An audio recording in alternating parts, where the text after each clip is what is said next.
പോകുന്ന ഒരു റെസിപ്പി ബാച്ചിലേഴ്സിൻ്റെ ഇഷ്ട വിഭവമായിട്ടുള്ള സോസേജ് റോസ്റ്റാണ്. നമുക്ക് എങ്ങനെയാണ് അടിപൊളി ഈസി ആയിട്ടുള്ള സോസേജ് റോസ്റ്റ് തയ്യാറാക്കുന്നതെന്ന് നോക്കാം. അതിനായി ഞാൻ എടുത്തിരിക്കുന്നത് 340 ഗ്രാം സോസേജാണ്. ചിക്കൻ ഫ്രാങ്ക്സ് എന്ന് പറഞ്ഞിട്ട് നമുക്ക് സ്റ്റോറുകളിൽ നമുക്ക് വാങ്ങാൻ കിട്ടും. അതാണ് നമ്മൾ എടുത്തിരിക്കുന്നത്. ചെറിയ ചെറിയ പീസസ് ആയിട്ട് റൗണ്ട് ഷേപ്പിൽ കട്ട് ചെയ്തെടുത്തിട്ടുള്ളതാണ്. പിന്നെ ഒരു ചെറിയ കഷ്ണം ഇഞ്ചിയും ഒരു 4-5 വെളുത്തുള്ളി, പിന്നെ 1/2 ടീസ്പൂൺ പെരിഞ്ചീരകം കൂടി നന്നായി ചതച്ചെടുത്തിട്ടുള്ളതാണ്. പിന്നെ ഒരു ടൊമാറ്റോ ചെറിയ ചെറിയ പീസസ് ആയിട്ട് കട്ട് ചെയ്തെടുത്തിട്ടുള്ളത്, 2 ഒണിയൻ നീളത്തിൽ അരിഞ്ഞെടുത്തിട്ടുള്ളത്, 3 പച്ചമുളക് നീളത്തിൽ കട്ട് ചെയ്തിട്ടുള്ളത്, പിന്നെ കറി ലീവ്സ്, മല്ലിയില. പിന്നെ ആവശ്യത്തിന് വേണ്ട പൊടികൾ മഞ്ഞൾപ്പൊടി, മല്ലിപ്പൊടി, ഗരം മസാല, മുളക് പൊടി, പിന്നെ ആവശ്യത്തിന് എണ്ണയും. ഇത് വെച്ചുകൊണ്ട് നമുക്ക് എങ്ങനെയാണ് ബാച്ചിലർ സ്പെഷ്യൽ സോസേജ് ഫ്രൈ തയ്യാറാക്കുന്നതെന്ന് നോക്കാം.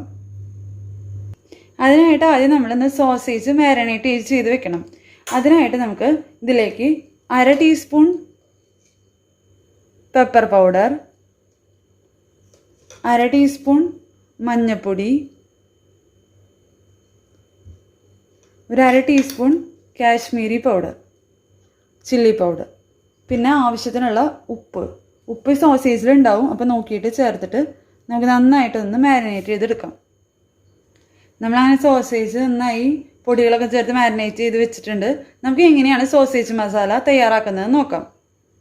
അതിനായിട്ട് ഞാൻ ഇവിടെ ഒരു പാൻ ചൂടാക്കാൻ വെച്ചിട്ടുണ്ട്. ഈ പാൻ ചൂടായി വരുമ്പോൾ നമുക്ക് അതിലേക്ക് ആവശ്യത്തിനുള്ള ഓയിൽ ചേർത്ത് കൊടുക്കാം. നമുക്ക് ഏത് ഓയിലായാലും കുക്കിംഗ് ഓയിൽ നമുക്ക് ഇതിനായിട്ട് യൂസ് ചെയ്യാം. ഓയിൽ ചൂടായി വരുമ്പോൾ നമുക്കതിലേക്ക് മാരിനേറ്റ് ചെയ്ത് വെച്ചിരിക്കുന്ന ചിക്കൻ സോസേജ് നമുക്ക് ചേർത്ത് കൊടുക്കാം. നന്നായി ഒന്ന് ഫ്രൈ ചെയ്തെടുക്കാം.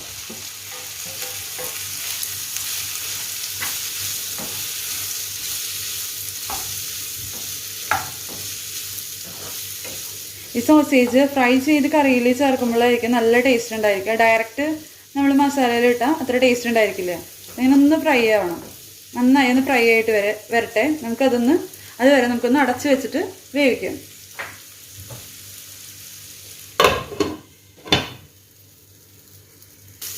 നമ്മുടെ സോസേജ് പീസസ് ഫ്രൈ ആയിട്ട് വരുന്നുണ്ട്. നമ്മളിവിടെ ഇപ്പോൾ കുറച്ച് ഓയിൽ മാത്രമേ യൂസ് ചെയ്തിട്ടുള്ളൂ. ഇത് ഓയിൽ ഫ്രീ ആയിട്ട് ചെയ്യാനായിട്ട് സാധിക്കില്ല. അപ്പോൾ നമ്മൾ കുറച്ച് ഓയിൽ മാത്രമേ യൂസ് ചെയ്യാൻ പാടുള്ളൂ, അല്ലെങ്കിൽ ഇത് ഹെൽത്തിനൊക്കെ പ്രോബ്ലംസ് ഉണ്ടാക്കും. അതുകൊണ്ട് നമ്മൾ ആവശ്യത്തിനുള്ള ഓയിൽ മാത്രമേ യൂസ് ചെയ്തിട്ടേ ഉള്ളൂ. ഇത് നന്നായി ഇങ്ങനെ വീർത്ത് വരും. കുറച്ച് ടൈമും കൂടി നമുക്കിതൊന്ന് അടച്ച് വെച്ച് വേവിച്ചു കൊടുക്കാം.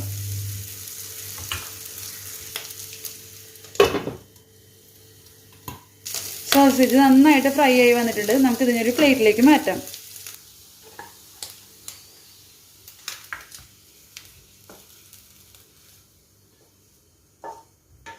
പ്ലേറ്റിലേക്ക് മാറ്റി കൊടുത്തിട്ടുണ്ട്. നമുക്കിനി സോസേജ് മസാല ഉണ്ടാക്കാനായിട്ട് തുടങ്ങാം. അതിനായിട്ട് സെയിം പാനിൽ നമ്മൾ ചൂടാക്കാൻ വെച്ചിട്ടുണ്ട്. അതിലേക്ക് കുറച്ചും കൂടി ഓയിൽ ചേർത്ത് കൊടുക്കുക. ഇതിലേക്ക് നമ്മൾ എടുത്ത് വെച്ചിരിക്കുന്ന ഓണിയൻ ചേർത്ത് കൊടുക്കുക. നന്നായി നമുക്ക് വഴറ്റിയെടുക്കാം.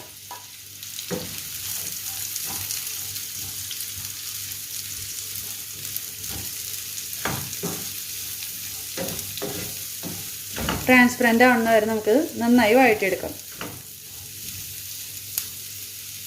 ഉള്ളി വേഗം വഴന്ന് കിട്ടാനായിട്ട് നമുക്ക് കുറച്ച് ഉപ്പ് ചേർത്ത് കൊടുക്കാം.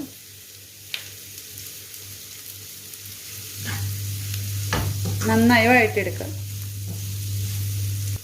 ഉള്ളി നന്നായി വാടി വരുന്നുണ്ട്. നമുക്ക് അതിലേക്ക് എടുത്ത് വെച്ചിരിക്കുന്ന ഇഞ്ചി വെളുത്തുള്ളിയും പെരിഞ്ചീരകവും കൂടി ചതച്ച് വെച്ചിരിക്കുന്ന ആ പേസ്റ്റ് നമുക്ക് ചേർത്ത് കൊടുക്കാം.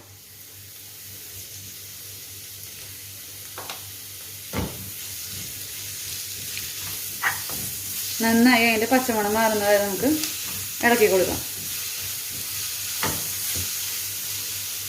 നമ്മളിട്ട ഇഞ്ചിയും വെളുത്തുള്ളിയുടെയും പച്ചമണം മാറി വരുന്നുണ്ട്. നമുക്കതിലേക്ക് പച്ചമുളകും കറിവേപ്പിലയും കൂടി ചേർത്ത് കൊടുക്കാം.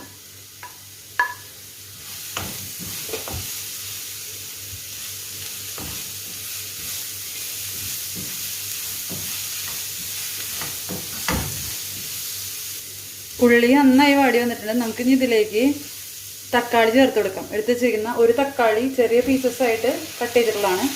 അത് നന്നായി ഒന്ന് സോഫ്റ്റായി വരട്ടെ. അതുവരെ നമുക്കത് ഒന്ന് അടച്ച് വെച്ച് കുക്ക് ചെയ്ത് കൊടുക്കാം.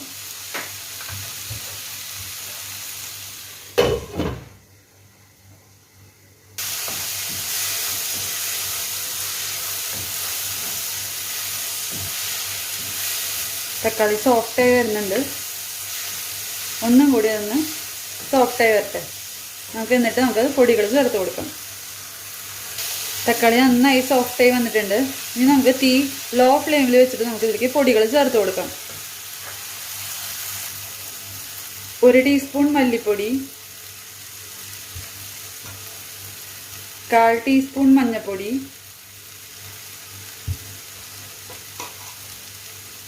1 teaspoon Kashmiri chilli powder, 1/2 teaspoon garam masala, 1/4 teaspoon pepper powder ചേർത്തിട്ട് ഇതിന് പച്ചമണം മാറുന്നത് വരെ നമുക്ക് നന്നായിട്ട് ഇളക്കിയെടുക്കാം. തീ എപ്പോഴും ലോ ഫ്ലെയിമിൽ വെക്കണം നമ്മൾ പൊടികൾ ചേർക്കുമ്പോൾ, അല്ലെങ്കിൽ ഇത് കരിഞ്ഞു പോകും. മസാലയുടെ പച്ചമണക്കം മാറി വന്നിട്ടുണ്ട്. നമുക്കിതിലേക്ക് ഫ്രൈ ചെയ്ത് വെച്ചിരിക്കുന്ന സോസേജ് ചേർത്ത് കൊടുക്കാം.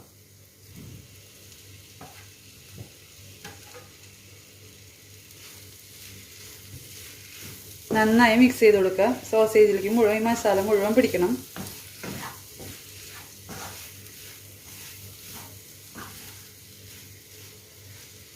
ഈ സമയത്ത് നമ്മൾ ടേസ്റ്റ് നോക്കിയിട്ട് ഉപ്പ് കുറവാണെന്ന് വെച്ചാൽ ഉപ്പ് ആഡ് ചെയ്ത് കൊടുക്കണം.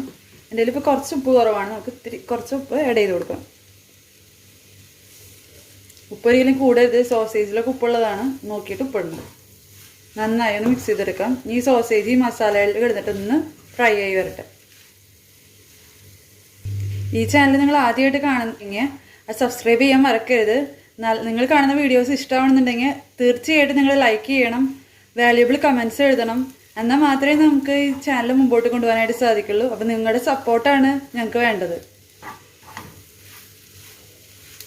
അങ്ങനെ നമ്മുടെ ടേസ്റ്റി ആൻഡ് ഈസി ആയിട്ടുള്ള ബാച്ചിലർ സ്പെഷ്യൽ സോസേജ് റോസ്റ്റ് തയ്യാറായിട്ടുണ്ട്. സോസേജ് ഫ്രൈ ഓർ റോസ്റ്റ് നമുക്ക് എങ്ങനെ വേണമെങ്കിൽ പറയാം, തയ്യാറായിട്ടുണ്ട്. നമുക്ക് ഇത് ചൂടോടെ തന്നെ സെർവിങ് ബൗളിലേക്ക് മാറ്റാം. നമുക്ക് കുറച്ച് മല്ലിയില ചേർത്തിട്ട് നമുക്കിതൊന്ന് ഗാർണിഷ് ചെയ്തെടുക്കാം.